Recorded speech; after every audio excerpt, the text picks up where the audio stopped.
The global media landscape just shifted on its axis as a federal judge in Florida officially greenlit Donald Trump's $10 billion defamation lawsuit against the British Broadcasting Corporation. While most people see this as just another headline in a long history of litigation, the reality hidden in the legal filings is far more calculated than a simple quest for an apology.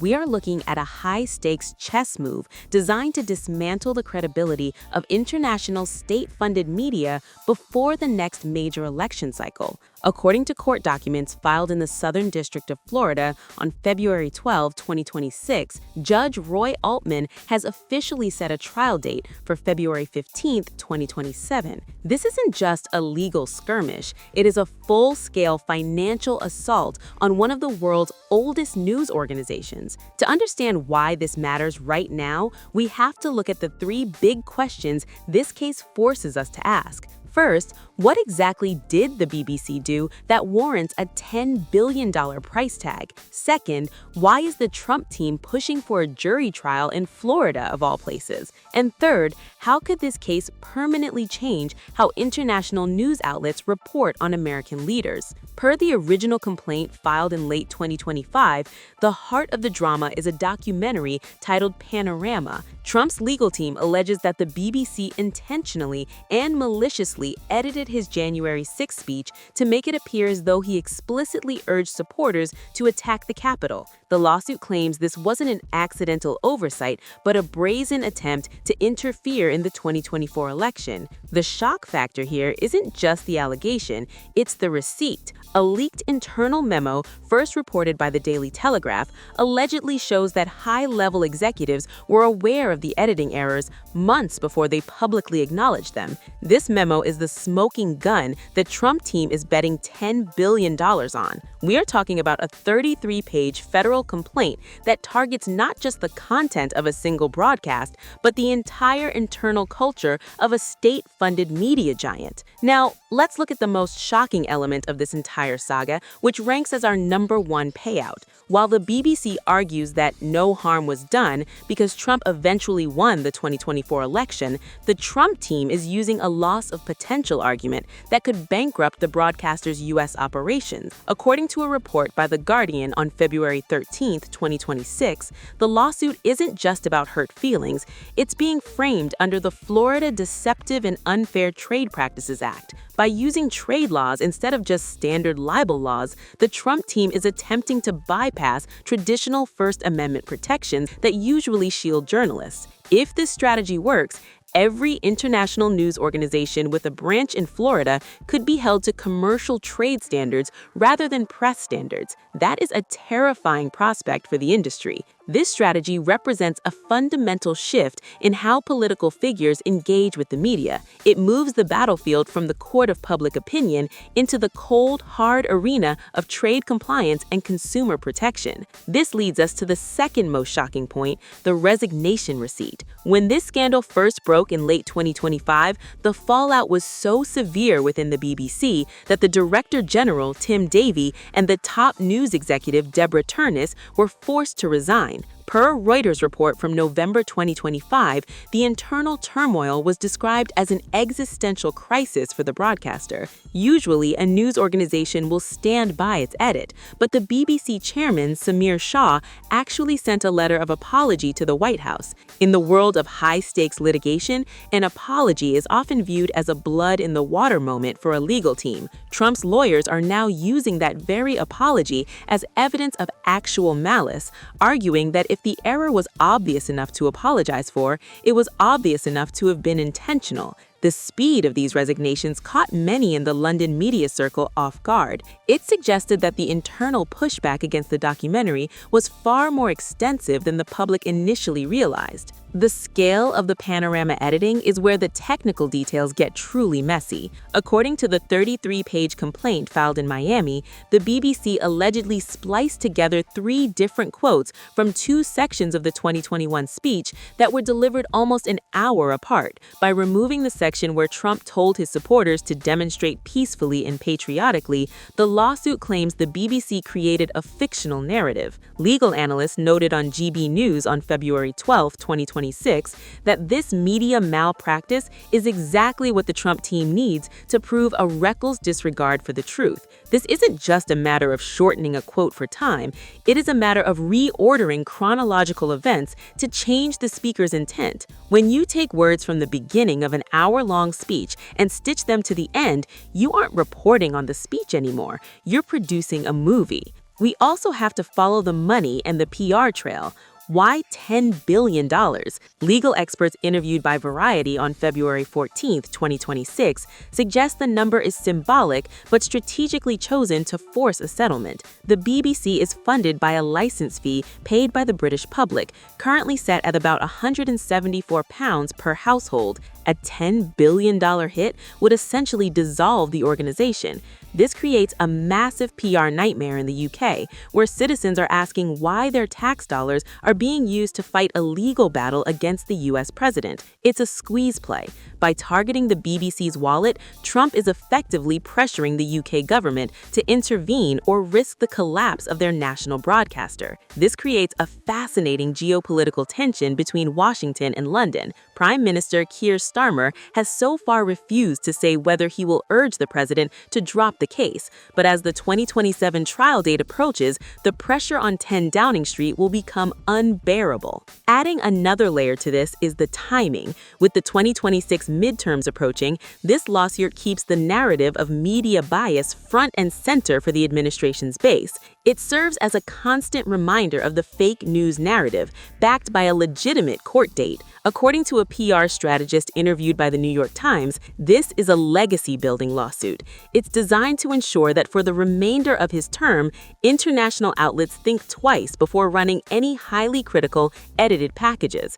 The discovery phase of the trial, which began in earnest this week, is where the real damage will be done. Judge Altman rejected the BBC's request to pause discovery, meaning the Trump legal team now has the power to subpoena internal emails, Slack messages, and private memos from every editor involved in the documentary. The defense from the BBC is equally aggressive, but increasingly cornered. They filed motions claiming the Florida court lacks personal jurisdiction. Their argument, as detailed in court documents from January 13, 2026, is that the program Trump: A Second Chance was never broadcast on U.S. television and wasn't available on the standard BBC website for American IP addresses. However, Trump's lawyers countered by pointing to BritBox, the streaming service co-owned by the BBC, which is widely available in Florida. By showing that the content was accessible to Florida residents, they successfully argued that the BBC does business in the state and is therefore subject to its laws. This jurisdictional win is a massive hurdle for the BBC.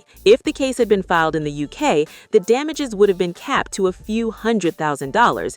In a Florida federal court, the sky is the limit. The money motives here are also tied to other settlements we've seen recently. Paramount reportedly paid out a multi-million-dollar sum, and ABC News faced similar legal pressure regarding their 2024 election coverage. But those were relatively small compared to the $10 billion being demanded here. This suggests that the administration isn't just looking for apologies or small settlements. They're looking to fundamentally change the financial risk assessment for newsrooms worldwide. Every time a producer sits down to edit a package about a powerful political figure, they will now have to factor in the possibility of a multi-billion-dollar lawsuit in a favorable jurisdiction. This is a chilling effect by design. It turns investigative journalism into a high-risk commercial gamble. Furthermore, we cannot ignore the broader geopolitical strategy. While the BBC case is a battle over the past, it's being used to fuel the administration's current foreign policy. On February 14, 2026, just as news of the trial date broke, the administration was doubling down on its America First media policy. By casting the BBC as an institutionally biased foreign entity, a phrase the lawsuit even attributes to former UK Prime Minister Liz Truss, Trump is framing his domestic legal battles as part of a larger struggle against globalist institutions. He's using the American legal system to police the editorial standards of a foreign government's primary news outlet. It's a level of legal ambition we haven't seen in the modern era. The internal documents already surfacing are painting a grim picture for the broadcaster. A leaked report from Michael Prescott, a former advisor to the BBC's Editorial Standards Committee, reportedly claimed there was a systemic culture of bias against the Trump administration within the newsroom. Per the Daily Telegraph on December 15, 2025, Prescott's memo warned that inaction by leadership to correct misleading edits was a recurring problem. If these memos are entered into evidence, they could provide the reckless disregard required to meet the high bar of actual malice in American defamation law. It wouldn't just be about the one documentary, it would be about proving a decade-long pattern of behavior. As we move towards the final stages of this legal battle, the implications for the future of the media are clear. This is no longer just about one documentary. It's about who controls the narrative of historical events. If a president can successfully sue a foreign state media entity for billions over an edit, the era of protected international journalism is over. The expectation was a quick dismissal. The reality is a multi-year legal war that could redefine the global press. The 2027 trial will be a landmark event, likely televised and dissected by every legal mind on the planet. For the BBC, it is a fight for its very existence. For the Trump administration, it is a total vindication of their claims that the media doctors the truth. In summary, the Trump versus BBC case is the ultimate example of the new lawfare era.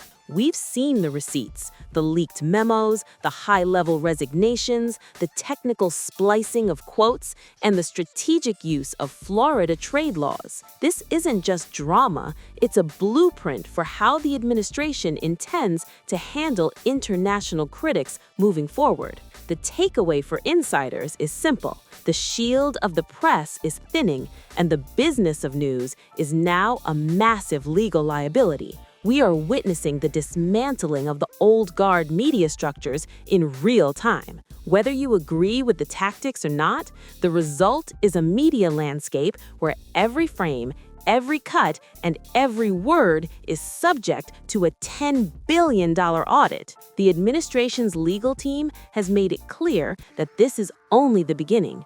With trials scheduled against multiple outlets throughout 2026 and 2027, the strategy is to force a complete overhaul of editorial standards through the threat of financial ruin. For the BBC, the apology was the first crack in the armor. The trial will be the final test of its survival. They are now facing a 2-week courtroom showdown in Miami that could result in the single largest defamation payout in human history. This isn't just a story about a speech, it's a story about the new rules of power. If you think this media war is intense, you haven't seen how the rest of the world is reacting to the new era of American power. From secret bridge deals in Canada to the fight for the Arctic, the playbook is changing every single day. To see the full breakdown of how the administration is taking on global giants and rewriting the rules of the game, you need to check out our Fresh Celebrity Tea playlist. It's the only place where we break down the secret deals, the leaked documents, and the high-stakes PR moves that the mainstream media is too afraid to touch. You'll see exactly how the receipts are being gathered and who the next big target will be. This is where the real story lives. Make sure you are subscribed so you don't miss the next leak, because the discovery process is just getting started, and the messages we are seeing are going to shake the industry to its core.